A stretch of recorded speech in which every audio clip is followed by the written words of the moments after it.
అసలు ఈ ప్రపోజల్ వచ్చింది, ఎందుకు వచ్చిందో కూడా చెప్పాను. క్యాండిడేట్స్ యొక్క డబ్బుని ప్రభుత్వమే ఖర్చు పెట్టింది అంటే ఆ ఖర్చు పెట్టినటువంటి అతను ప్రభుత్వం ఖర్చు పెట్టింది కాబట్టి మళ్ళీ ఆ డబ్బును సంపాదించుకోవాల్సిన అవసరం లేదు. ప్రభుత్వమే ఖర్చు పెట్టింది కాబట్టి ఆయన చేతి నుంచి డబ్బులేమీ ఖర్చు కాలేదు కాబట్టి ఆయన ఏం చేస్తాడు అంటే జెన్యూన్గా ఆయన పరిపాలించడానికి, లేకపోతే జెన్యూన్గా ఉంటాడు, హానెస్ట్గా ఉంటాడు, ఆయన కరప్షన్కి దూరంగా ఉంటాడు.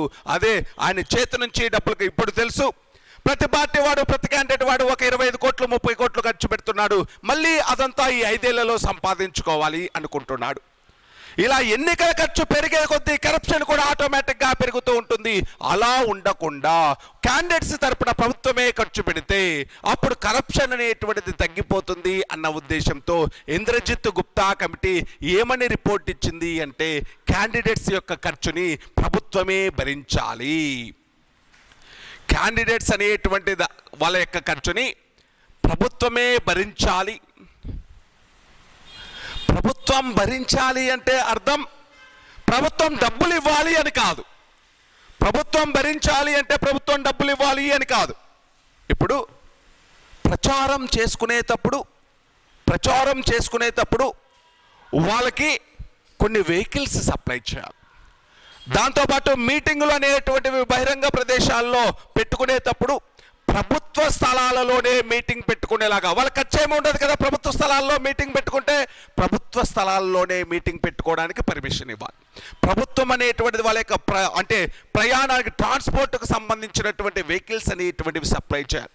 అదేవిధంగా వాళ్ళ యొక్క ప్రచారానికి అవసరమైనటువంటి దూరదర్శన్లు, రేడియోలు, ఆకాశవాణిలో ఫ్రీగా వాళ్ళకి ప్రకటనలు అనేటువంటివి ఇవ్వాలి.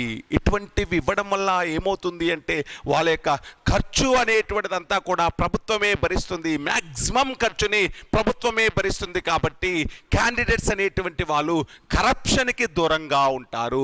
అలా అభ్యర్థుల యొక్క ఖర్చుని ప్రభుత్వమే భరించాలి అని ఏ కమిటీ రిపోర్ట్ ఇచ్చింది? ఇంద్రజిత్ గుప్తా కమిటీ అనేటువంటిది రిపోర్ట్ ఇచ్చింది. అభ్యర్థుల యొక్క ఖర్చుని ప్రభుత్వమే భరించాలి అని చెప్పింది ఇంద్రజిత్ గుప్తా కమిటీ అనేటువంటిది. ఇలా ప్రధానంగా ఎలక్షన్ ప్రాసెస్ కోసం ప్రధానంగా ఏర్పడినటువంటి కమిటీలు ఏంటి అంటే Tarkunde committee, Dinesh Goswami committee, N N Vohra committee, Indrajit Gupta committee అనేటువంటిది. ఇవన్నీ కూడా committees on elections in India, committees on election process in India.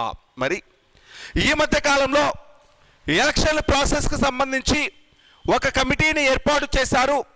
ఆ కమిటీ ఎవరిది అంటే రామ్నాథ్ కోవింద్ అధ్యక్షతన ఏర్పాటు చేసినటువంటి కమిటీ. ఎందుకోసం? సైమల్టేనియస్ ఎలక్షన్స్ కోసం, జమిలీ ఎన్నికల కోసం ఏర్పాటు చేసినటువంటి కమిటీ. జమిలీ ఎన్నికల కోసం ఏర్పాటు చేసినటువంటి కమిటీ, జమిలీ ఎన్నికల కోసం ఏర్పాటు చేసినటువంటి కమిటీ అనేటువంటిది Ramnath Kovind committee. Ramnath simultaneous elections కోసం, జమిలీ ఎన్నికల కోసం అంటే లోక్సభ మరియు అన్ని రాష్ట్ర శాసనసభల ఎన్నికలు ఒకేసారి జరిగేలాగా, లోక్సభ మరియు అన్ని రాష్ట్ర శాసనసభల ఎన్నికలు ఒకేసారి జరిగేలాగా చేయవచ్చా? అలా అన్ని రాష్ట్ర శాసనసభలు మరియు లోక్సభ ఎన్నికలు అనేటువంటివి జరిగేలా చేయాలి అంటే దానికోసం చేయాల్సినటువంటి కండిషన్స్ ఏంటి, ఫాలో అవ్వాల్సినటువంటి ప్రొసీజర్ ఏంటో చెప్పమని రామ్నాథ్ కోవింద్ అధ్యక్షతన కమిటీని ఏర్పాటు చేయడం జరిగింది. ఈ కమిటీ అనేటువంటిది తన యొక్క రిపోర్టును కూడా సబ్మిట్ చేసింది. ఏంటి జమిలీ ఎలక్షన్స్ అంటే ఏంటి?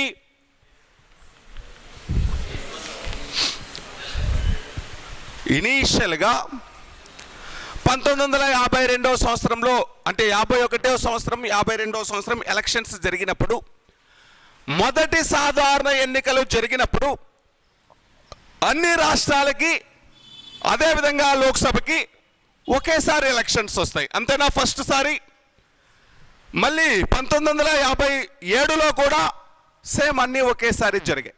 కానీ మధ్యలో ఏమైంది? కొన్ని రాష్ట్రాలలో ముందుగానే ప్రభుత్వాలు పడిపోతాయా లేదా? 5 సంవత్సరాల కంటే ముందుగానే ప్రభుత్వాలు పడిపోవచ్చు కదా. కొన్నిసార్లు రాష్ట్రపతి పాలన ఇంపోజ్ చేయొచ్చు కదా. కొన్నిసార్లు 5 సంవత్సరాలకు మించి కూడా కొన్ని రాష్ట్రాల్లో ఉండొచ్చు కదా. అంటే ఏమవుతుంది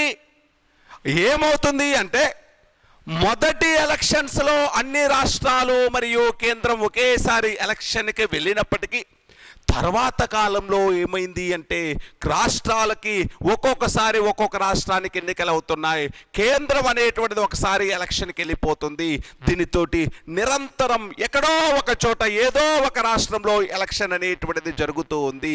ఇలా ఏదో ఒక రాష్ట్రంలో ఎన్నికలు జరుగుతూ ఉండడంతో పార్టీలన్నీ ప్రభుత్వాలన్నీ కూడా ఎలక్షన్స్ మీద కాన్సన్ట్రేషన్ చేస్తున్నాయి, కానీ తమ యొక్క కాన్సన్ట్రేషన్ అడ్మినిస్ట్రేషన్ మీద తక్కువగా ఉంటుంది. ఇప్పుడు చూడండి, నరేంద్ర మోడీ అనేటువంటి వ్యక్తి ఏదైనా రాష్ట్రంలో ఎలక్షన్ ప్రాసెస్ స్టార్ట్ అవ్వగానే ఏమైపోతుంది, ఇంకా అక్కడ ఒక 3-4 నెలలు అదే రాష్ట్రానికి వెళ్ళిపోతూ ఉంటాడు, అక్కడే ప్రచారం చేస్తూ ఉంటాడు. దీనితోటి ఆయన చేయాల్సినటువంటి డ్యూటీస్ అన్నీ కూడా ఏమైపోతున్నాయి? స్టాగ్నేట్ అయిపోతున్నాయి. అందుకని అలా ఉంటే ఎప్పుడు కూడా ఏదో ఒక రాష్ట్రం వస్తూనే ఉంటుంది ఎలక్షన్ అనేటువంటిది. దీంతో అడ్మినిస్ట్రేషన్ అనేటువంటిది ఆగిపోతుంది. అలా ఉండకూడదు. అడ్మినిస్ట్రేషన్ అనేటువంటిది ఒకసారి ఎలక్షన్ అనేటువంటిది జరగాలి, ఎలక్షన్ ప్రాసెస్ అయిపోవాలి, మళ్ళీ 5 సంవత్సరాల తర్వాతనే ఎలక్షన్ రావాలి. అలా చెయ్యాలి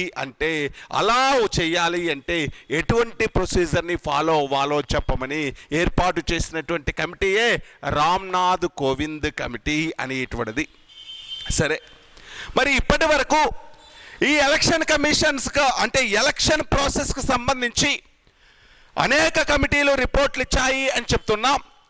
మరి ఈ రిపోర్టులను బేస్ చేసుకొని ఎలక్షన్ ప్రాసెస్లో ఇప్పటి వరకు వచ్చినటువంటి మార్పులు ఏమైనా ఉన్నాయా? ఎటువంటి రిఫార్మ్స్ అనేటువంటివి వచ్చాయి? ఎలక్షన్ రిఫార్మ్స్ అనేటువంటివి ఏమేమి వచ్చాయి అనేటువంటిది ఒకసారి చూద్దాం. ఎన్నికల సంస్కరణలు ఇనీషియల్ డేస్ నుంచి ఇప్పటి వరకు ఏమైనా రిఫార్మ్స్ అనేటువంటివి వచ్చాయా, సంస్కరణలు అనేటువంటివి వచ్చాయా అనేటువంటిది చూద్దాం. ఫస్ట్, బ్యాలెట్ పేపర్ల స్థానంలో ఎలక్ట్రానిక్ ఓటింగ్ మిషన్స్ అనేటువంటివి వచ్చాయి. బ్యాలెట్ పేపర్ల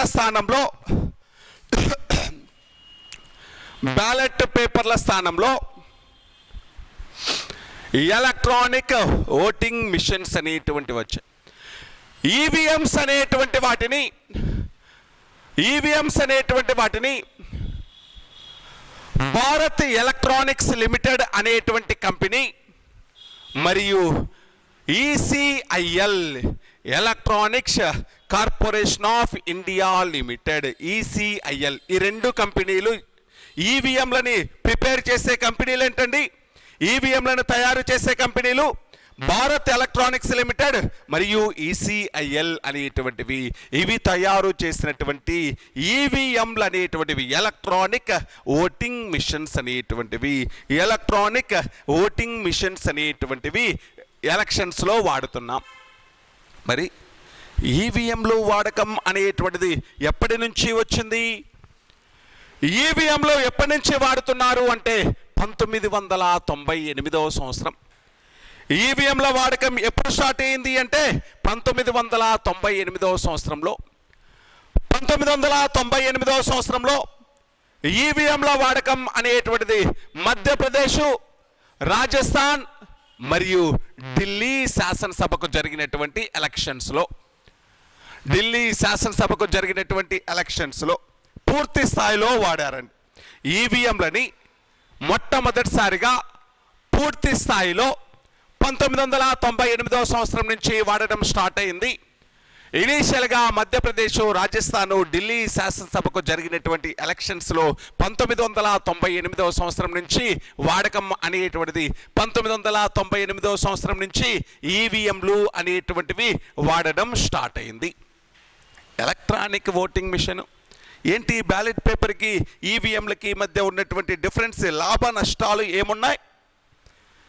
బ్యాలెట్ పేపర్ అంటే ఖర్చు ఎక్కువ, బ్యాలెట్ పేపర్ అనేటువంటిది ఖర్చు ఎక్కువ. అదేవిధంగా బ్యాలెట్ పేపర్లు అనేటువంటి వాటిపైన ఏదైనా ఇంకు పడింది అనుకోండి, ఈజీగా అదంతా కూడా రప్చర్ అయిపోతుంది. దాంతోపాటు ఈజీగా పోలింగ్ బూతుల్ని క్యాప్చర్ చేయవచ్చు. ఈజీగా పోలింగ్ బూతుల్ని క్యాప్చర్ చేయవచ్చు అంటే ఆ పోలింగ్ బూతుల్లో ఆ బ్యాలెట్ పేపర్ల పైన ఇంకు పోసినా లేకపోతే నీళ్లు పోసినా ఏమైపోతుంది అంటే మొత్తం ఎవరికి ఓటేశారో తెలియదు, అవన్నీ కూడా వేస్ట్ అయిపోతున్నాయి. చాలా ఖర్చుతో కూడుకున్నటువంటి విషయం. ఆ పేపర్ల పైన సింబల్స్ అనేటువంటివి ప్రింట్ చేయాలన్నా, వాటిని పోలింగ్ మెటీరియల్ని పోలింగ్ కేంద్రాలకు చేర్చాలన్నా కూడా చాలా కష్టమైనటువంటి పని. ఏంటి అంటే ఈ బ్యాలెట్ పేపర్ల వల్ల. అదే ఎలక్ట్రానిక్ ఓటింగ్ మిషన్ అనుకోండి, ఆ మిషన్ లోపల సాఫ్ట్వేర్ అంతా కూడా అంటే ఆ మిషన్ లోపల సాఫ్ట్వేర్ అంతా కూడా ముందే ఉండిద్ది కాబట్టి ఎవరెవరు పోటీ చేస్తున్నారు, పోటీ చేస్తున్నటువంటి అభ్యర్థుల పేర్లు, వాళ్ళ యొక్క సింబల్ అనేటువంటిది దాని మీద పోర్ట్రాయ్ చేయడం జరుగుతుంది. వాళ్ళకి కావాల్సినటువంటి అంటే బ్యాలెట్ పేపర్లను ముద్రించాల్సినటువంటి అవసరం లేదు. ఎవరో ఒక క్యాండిడేట్ దగ్గర ప్రెస్ చేస్తే సరిపోతుంది. పోలింగ్ బూత్లను క్యాప్చర్ చేయడం అంత ఈజీ కాదు. ఎందుకని అంటే ఒకసారి వేసిన తర్వాత ఓట్ అనేటువంటిది దాంట్లో ఉండిపోతుంది. దాన్ని అంటే ఆ లేకపోతే ఆ ఈవీలో లేకపోతే ఆ మిషన్లో ఉన్నటువంటి మెటీరియల్ అనేటువంటి దాన్ని మార్చడం అనేటువంటిది అంత ఈజీ అయినటువంటి విషయమేమీ కాదు. దానితో పాటు ఎవరైనా కూడా ఈ ఎలక్ట్రానిక్ ఓటింగ్ మిషన్ అనేటువంటి దాన్ని హ్యాక్ చేయడం కూడా చాలా కష్టసాధ్యము అని ఎలక్షన్ కమిషన్ అనేటువంటిది చెప్తుంది. మరి ఈవీఎం అంటే ఎలక్ట్రానిక్ ఓటింగ్ మిషన్లో దీనికి సంబంధించినటువంటి ఈ ఈవీఎంలో ఒక్కొక్క మిషన్లో ఎంతమంది క్యాండిడేట్స్ అనేటువంటి పేర్లు ఉంటాయి? 16 మంది పేర్లు అనేటువంటివి ఉండొచ్చు. అంటే 16 మంది కంటే ఎక్కువ మంది కంటెస్ట్ చేస్తూ ఉంటే ఇంకొక బ్యాలెట్ని కనెక్ట్ చేయాలి. అంటే ఇంకొక బ్యాలెట్ని కనెక్ట్ చేసుకుంటే ఇంకా ఎంతమంది? 16. మళ్ళీ 32 కంటే ఇంకా ఎక్కువ మంది కంటెస్ట్ చేస్తూ ఉంటే ఇంకొక బ్యాలెట్ని కనెక్ట్ చేసుకోవాలి. ఇప్పుడు ఎంతమంది? 48 మంది. ఇంకా 48 మంది కంటే ఎక్కువ మంది కూడా కంటెస్ట్ చేస్తూ ఉంటే ఇంకొక బ్యాలెట్ని కండక్ట్ మొత్తం ఎంత అయింది? 64. 4 బ్యాలెట్లో మాత్రమే మనం కనెక్ట్ చేసుకోవడానికి అవకాశం ఉంది. 64 మంది కంటే ఎక్కువ మంది కంటెస్ట్ చేస్తూ ఉంటే ఈవీఎంల ద్వారా ఎలక్షన్ కండక్ట్ చేయలేము, బ్యాలెట్ పేపర్ల ద్వారానే కండక్ట్ చేయాలి. ఒక నియోజకవర్గంలో 64 మంది వరకు కంటెస్ట్ చేస్తూ ఉంటే ఎలక్ట్రానిక్ ఓటింగ్ మిషన్ ద్వారా ఎన్నికలు నిర్వహించడం సాధ్యమవుతుంది. 64 మంది కంటే ఎక్కువ మంది పోటీ చేస్తూ ఉంటే ఏ ప్రాసెస్కి వెళ్ళాలి? మళ్ళీ బ్యాలెట్ పేపర్ల ద్వారానే ఓటింగ్ నిర్వహించాలి. అంటే ఒక బ్యాలెట్లో లేకపోతే ఒక ఎలక్ట్రానిక్ ఓటింగ్ మిషన్లో ఎంతమంది క్యాండిడేట్స్ యొక్క పేర్లు అనేటువంటివి ఉంటాయి? 16. ఓకేనా? 16 మెంబర్స్ అనేటువంటి వాళ్ళని ఉంచవచ్చు. మరి ఒక బ్యాలెట్లో ఎన్ని ఓట్ల వరకు వేయచ్చు? 3840. 3840 ఓట్లండి. ఒక్కొక్క మిషన్లో 3840 ఓట్లు. 3840 ఓట్లు దాటితే ఇంకొక ఎలక్ట్రానిక్ ఓటింగ్ మిషన్. ఒక ఊర్లో అంటే ఒక పోలింగ్ బూత్లో 3840 ఓట్ల వరకు ఒకటే ఈవీఎంని వాడచ్చు. అంతకంటే ఎక్కువ ఓట్లు ఉన్నాయి అనుకోండి, ఇంకొక ఎలక్ట్రానిక్ ఓటింగ్ మిషను అనేటువంటి దానిని వాడవలసినటువంటి అవసరం ఉంటుంది. ఓకేనా? ఇది ఫస్ట్ది. ఎప్పటి నుంచి వాడడం స్టార్ట్ చేశారండి? 1998. నెక్స్ట్ ఇది చూడండి. రెండోది VVPAT. VVPAT voter verifiable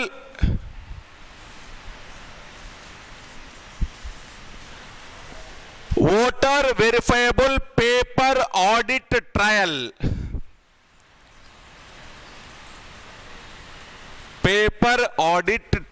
voter verifiable paper audit trial అనేటువంటి దానిని 2013 సంవత్సరం నుంచి వివిప్యాట్ అనేటువంటి దానిని 2013వ సంవత్సరం నుంచి ఇంట్రడ్యూస్ చేయడం జరిగింది. ఒక వ్యక్తి ఈవీఎంలో ఓటు వేసిన తర్వాత ఎవరికి ఓటేశారు అనేటువంటిది అతను వెరిఫై చేసుకోవచ్చు. ఎలా వెరిఫై చేసుకోవచ్చు అంటే ఒక స్లిప్ అనేటువంటిది వస్తుంది. ఎవరికి ఓటేస్తే ఆ గుర్తుతోటి ఒక స్లిప్ అనేటువంటిది వస్తుంది. 7 సెకండ్ల వరకు దానిని మనం చూడడానికి అవకాశం ఉంటుంది. ఓటేసిన తర్వాత మనం ఏ పార్టీకి ఓటేసాము అనేటువంటిది మనం చెక్ చేసుకోవచ్చు. ఎలా చెక్ చేసుకోవచ్చు అంటే ఏ పార్టీకి ఓటేసామో ఆ సింబల్ తోటి 7 సెకండ్ల వరకు ఆ సింబల్ అనేటువంటిది అంటే 7 సెకండ్ల వరకు మనం ఏ పార్టీకి ఓటేసాము అనేటువంటిది ఏమొస్తుంది అంటే ఒక స్లిప్ అనేటువంటిది వస్తుంది. ఆ స్లిప్ అనేటువంటిది 7 సెకండ్లు చూసిన తర్వాత లోపల పడిపోతూ ఉంటాయి. స్లిప్లన్నీ లోపల పడిపోతూ ఉంటాయి. దానిని ఆ స్లిప్ని ఏమని పిలుస్తారు అంటే voter verifiable paper audit trial అని పిలుస్తాం. ఏ సంవత్సరం నుంచి ఇంట్రడ్యూస్ చేశారు అది వివిప్యాట్లని? 2013వ సంవత్సరం నుంచి. 2013వ సంవత్సరం నుంచి చూద్దాం. 2013వ సంవత్సరంలో ఛత్తీస్గఢ్, మధ్యప్రదేశ్, రాజస్థాన్, ఢిల్లీ. ఛత్తీస్గఢ్, మధ్యప్రదేశ్, రాజస్థాన్, ఢిల్లీ రాష్ట్ర శాసనసభలకు జరిగినటువంటి ఎలక్షన్స్లో మొదట ఈ వివిప్యాట్లను ఉపయోగించారు. వీటిని 2014వ సంవత్సరంలో జరిగినటువంటి 16వ లోక్సభ ఎన్నికల్లో పూర్తి స్థాయిలో అంటే 16వ లోక్సభ ఎన్నికల్లో పూర్తి స్థాయిలో ఉపయోగించడం జరిగింది. మొదట 2013వ సంవత్సరంలో ఛత్తీస్గఢ్, మధ్యప్రదేశ్, రాజస్థాన్, ఢిల్లీలలో జరిగినటువంటి శాసనసభ ఎన్నికల్లో ఉపయోగించారు. వీటిని పూర్తి స్థాయిలో 2014వ సంవత్సరంలో జరిగినటువంటి 16వ లోక్సభ ఎన్నికల్లో పూర్తి స్థాయిలో వాడడం జరిగింది. వివిప్యాట్ అనేటువంటిది voter verifiable paper audit trial అనేటువంటిది. ఏ కేసులో భాగంగా దీన్ని సుప్రీంకోర్టు ఈ జడ్జిమెంట్ ఇచ్చింది అంటే సుబ్రహ్మణ్య స్వామి వర్సెస్ యూనియన్ ఆఫ్ ఇండియా కేసులో. సుబ్రహ్మణ్య స్వామి వర్సెస్ యూనియన్ ఆఫ్ ఇండియా కేసులో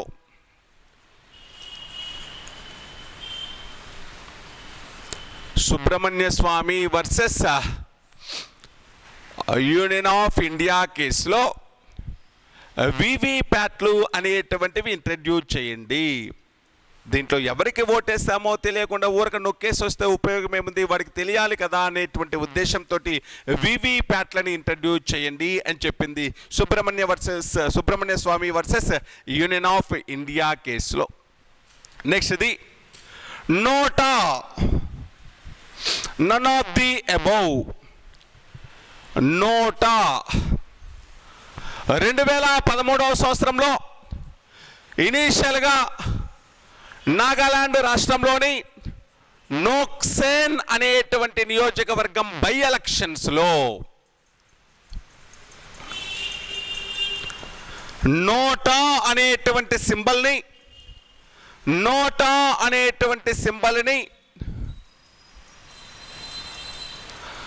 నోటా క్రాస్ మార్క్ ఉంటుందండి. బ్యాలెట్ పేపర్ మీద క్రాస్ మార్క్ ఉంటుంది. నన్ ఆఫ్ ది అబౌవ్ అంటే ఓటర్లకి ఒక రైట్, నాకు పై వాళ్ళు ఎవరు నచ్చలేదు, నేను ఎవరికి ఓటేదలుచుకోలేదు అని చెప్పేసి అంటే పైన కంటెస్ట్ చేసేటువంటి క్యాండిడేట్లలో నచ్చినటువంటి క్యాండిడేట్ లేకపోతే నువ్వు వాళ్ళెవరూ నచ్చలేదు అని చెప్పేసి నువ్వు నోటాకు కూడా ఓటేసుకునేటువంటి రైట్ అనేటువంటిది ఇవ్వడం జరిగింది. 2013వ సంవత్సరంలో ఇనీషియల్గా ఏ రాష్ట్రంలో ఇంట్రడ్యూస్ చేశారు? నాగాలాండ్ రాష్ట్రంలోని నోక్సేన్ అనేటువంటి నియోజకవర్గం బై ఎలక్షన్స్లో మొదటిసారిగా ఇంట్రడ్యూస్ చేయడం జరిగింది.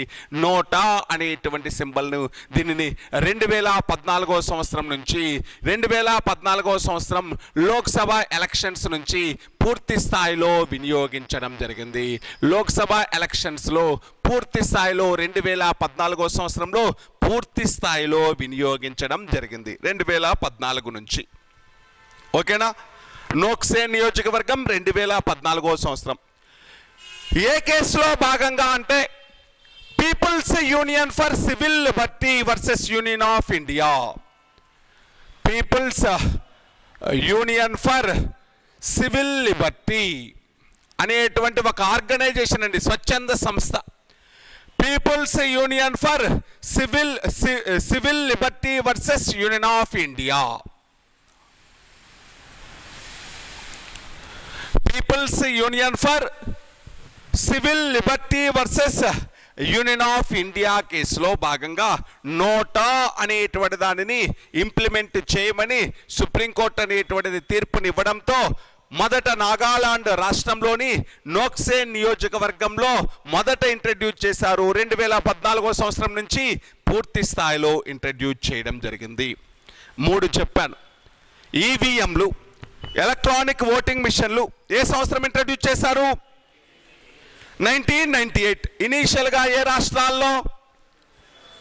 మధ్యప్రదేశ్, రాజస్థాన్, ఢిల్లీ. అక్కడ కొన్ని సెలెక్టెడ్ నియోజకవర్గాలలోనే ఇంట్రడ్యూస్ చేశారు. అక్కడే ఒక పాయింట్ ఎడిషనల్గా రాసుకోండి.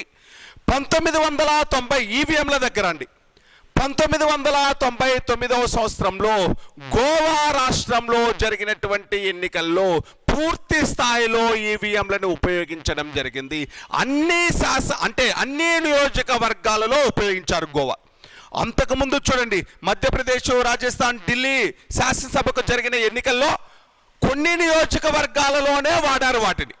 అంటే కొన్ని సెలెక్టెడ్గా 5 నియోజకవర్గాలు లేకపోతే 10 నియోజకవర్గాలు ఇలా సెలెక్టెడ్గానే వాడారు. కానీ రాష్ట్రం మొత్తము ఈవీఎంలోను ఏ రాష్ట్రంలో వాడారు అంటే గోవా రాష్ట్రంలో వాడారు. 1999 సంవత్సరంలో మ్యాక్సిమం ఎంతమంది పేర్ల వరకు లిస్ట్ చేయొచ్చు ఒక బ్యాలెట్లో? 16 మెంబర్స్ వరకు. 16 ఎన్ని బ్యాలెట్లను కనెక్ట్ చేయవచ్చు? 4 బ్యాలెట్లను మాత్రమే కనెక్ట్ చేయవచ్చు. ఒక్కొక్క బ్యాలెట్లో ఎన్ని ఓట్ల వరకు వేయచ్చు? 3840 ఓట్ల వరకు వేయడానికి అవకాశం ఉంటుంది. వివిప్యాట్ అంటే ఏంటి? Voter verifiable paper audit trial. 7 సెకండ్ల వరకు దానిని మనం చూడడానికి అవకాశం ఉంటుంది. ఎప్పుడు దాన్ని ఇంట్రడ్యూస్ చేసింది? 2013 సంవత్సరంలో ఇంట్రడ్యూస్ చేశారు. పూర్తి స్థాయిలో దాన్ని ఇంప్లిమెంట్ చేసింది 2014 సంవత్సరం. నోటా అనేటువంటిది 2013 సంవత్సరం. ఇనీషియల్గా ఎక్కడ? నాగాలాండ్లోని నోక్సేన్ అనేటువంటి కాన్స్టిట్యున్సీలో బై ఎలక్షన్స్లో ఉపయోగించడం జరిగింది. 2014 నుండి పూర్తి స్థాయిలో దానిని ఉపయోగించడం స్టార్ట్ చేశారు. ఇవి 3. దీనితో పాటు నేను ఎలక్షన్ రిఫార్మ్స్ అనేటువంటివి చెప్పాను, ఎన్నికల సంస్కరణలు అనేటువంటివి చెప్తున్నాం. ఈ ఎన్నికల సంస్కరణలు అనేటువంటి వాటిల్లో ఇనీషియల్గా ఓటింగ్ ఏజ్ ఎంత ఉండేది? ఓటేయడానికి ఏజ్ ఎంత ఉండాలి? ఎలిజిబిలిటీ 21 సంవత్సరాలు. ప్రజెంట్ ఎంత ఉండాలి? ఏ అమెండ్మెంట్ ద్వారా? 61వ రాజ్యాంగ సవరణ చట్టం 1988. ఎప్పటి నుంచి ఇంప్లిమెంటేషన్లోకి వచ్చింది? అంతేనా? 1989 నుంచి అమల్లోకి వచ్చింది. అంటే ఓటింగ్ వయసును తగ్గించడం సంస్కరణ కాదా? రిఫార్మా కాదా? ఇది ఒక రిఫార్ము. దానితో పాటు ఎలక్షన్ కమిషన్ అనేటువంటిది సింగిల్ మెంబర్ నుంచి ఎలా మారింది? 3 మెంబర్ కమిషన్ లాగా మారిందా? ఇది కూడా ఒక రిఫార్మ్, అవునా కాదా? నెక్స్ట్, ఎలక్షన్ కమిషన్ చైర్మన్ అంటే చీఫ్ ఎలక్షన్ కమిషనర్లని మరియు రిమైనింగ్ ఎలక్షన్ కమిషనర్లని ఇనీషియల్గా ఎవరు అపాయింట్ చేసేవాళ్ళు? ప్రెసిడెంట్. ఇప్పుడు కూడా ఎవరు అపాయింట్ చేస్తున్నారు? ప్రెసిడెంటే. కానీ ప్రెసిడెంట్ డైరెక్ట్గా అపాయింట్ చేస్తున్నారా? లేదు. ఒక కమిటీ యొక్క రికమెండేషన్స్ మేరకు. కమిటీలో ఎవరెవరు మెంబర్స్గా ఉన్నారు? ప్రైమ్ మినిస్టర్, క్యాబినెట్ మినిస్టర్, లోక్సభలో ప్రతిపక్ష opposition leader in Lok Sabha. Opposition leader in Lok Sabha. ఓకేనా? ఇది కూడా ఒక రిఫార్మ్. ఇంకా ఇప్పుడు చూడండి, ఇంకా ఏంటి అంటే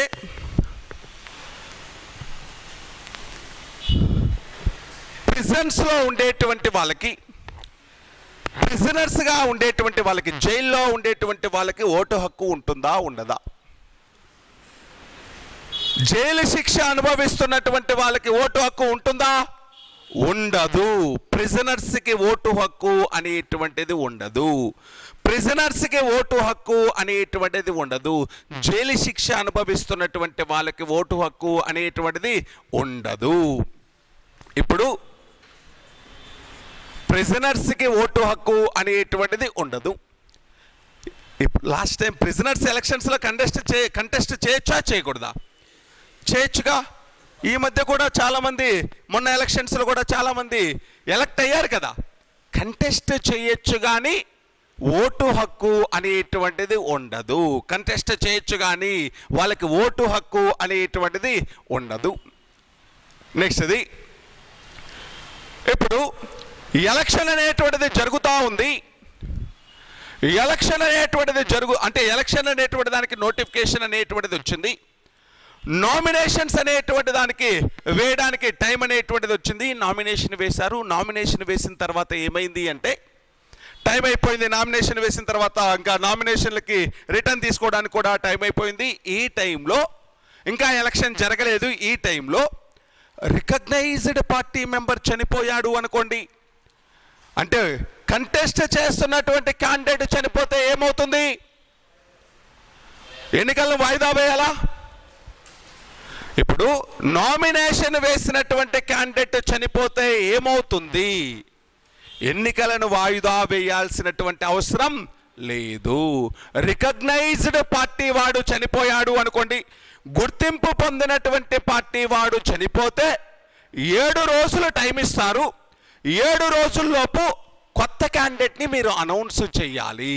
అంతేగాని ఎలక్షన్ అనేటువంటి దాన్ని రద్దు చెయ్యరు. రికగ్నైజ్డ్ పార్టీ వాడు చనిపోతే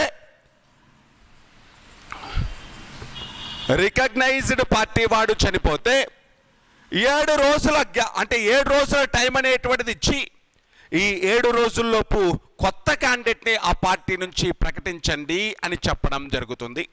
అదే ఒక ఇండిపెండెంట్ క్యాండిడేట్ చనిపోతే, స్వతంత్ర సభ్యుడు చనిపోతే పోటీ చేసే ఎలక్షన్స్లో పోటీ చేసే స్వతంత్ర పార్టీ సభ్యుడు చనిపోతే ఏమవుతుంది? ఏమీ వాయిదా వేరు, ఆ ప్రాసెస్ కంటిన్యూ అవుతుంది. రికగ్నైజ్డ్ పార్టీ వాడు చనిపోతే ఏమవుతుంది? 7 రోజుల టైం ఇచ్చి కొత్త క్యాండిడేట్ని ప్రకటించమని చెప్తారు. అదే స్వతంత్ర పార్టీ వాడు చనిపోతే, ఒక ఇండిపెండెంట్ క్యాండిడేట్ చనిపోతే ఏమవుతుంది? ప్రాసెస్ అనేటువంటిది కంటిన్యూ అవుతుంది. ఇండిపెండెంట్ చనిపోయాడు అని చెప్పేసి ప్రాసెస్ని రద్దు చెయ్యరాదు.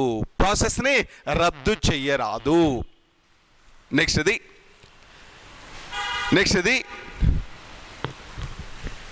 ఓటింగ్ ఐడెంటిటీ కార్డు, ఓటర్ కార్డులు అనేటువంటివి ఎప్పటి నుంచి వచ్చాయి? ఓటర్ కార్డులు 1993 నుంచి వచ్చాయి. ఓటర్ కార్డులు అనేటువంటివి 1993 నుంచి రావడం జరిగింది. అంతకుముందు ఓటర్ కార్డులు అనేటువంటివి లేవు. మన యొక్క ఫోటో గుర్తింపు కార్డులని టిఎన్ శేషన్ అనేటువంటి వ్యక్తి ఈ ఓటర్ కార్డులను తీసుకొచ్చినటువంటి వ్యక్తి. ఓటర్ కార్డులు అనేటువంటివి, ఈ ఐడెంటిటీ కార్డులు అనేటువంటివి ఎవరు తీసుకొచ్చారు అంటే, ఎవరు ఇంట్రడ్యూస్ చేశారు అంటే టిఎన్ శేషన్ అనేటువంటి వ్యక్తి.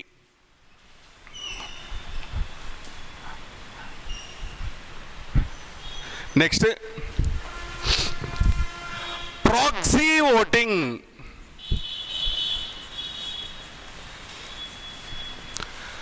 మన తరపున ఇంకొక క్యాండిడేట్ వెళ్ళి ఓటేయడం. ప్రాక్సీ అంటే డూపు లేకపోతే డూప్లికేట్. ప్రాక్సీ ఓటింగ్ అనేటువంటిది ఎవరికి ఇచ్చారు అంటే, ప్రాక్సీ ఓటింగ్ అవకాశం రక్షణ దళాలలో పనిచేసేటువంటి వాళ్ళకి, డిఫెన్స్ సెక్టారులో పనిచేసేటువంటి వాళ్ళకి, రక్షణ దళాలలో పనిచేసేటువంటి వాళ్ళకి ప్రాక్సీ ఓటింగ్ అవకాశం ఇవ్వడం జరుగుతుంది. వాళ్ళు ఎలక్షన్స్లో ఓటేయలేరు కాబట్టి వాళ్ళ తరపున ఒక క్యాండిడేట్కి అవకాశం ఇస్తారు. నువ్వు ప్రపోజ్ చేయి, నీ తరపున ఓటేసేటువంటి అవకాశం ఎవరికి ఇస్తారో సెలెక్ట్ చేసుకోమంటారు. ఆయన సెలెక్ట్ చేసుకుని నా తరపున నా ఓటు ఈ క్యాండిడేట్ వేస్తాడు అని చెప్తాడు. ఆ క్యాండిడేట్ వెళ్ళి ఓటేయడం అనేటువంటిది ప్రాక్సీ ఓటింగ్. ఇప్పుడు ప్రాక్సీ ఓటింగ్ వేసే అవకాశం ఉందా లేదా? ఉంది. ప్రాక్సీ ఓటింగ్ ఎవరికి ఉంది?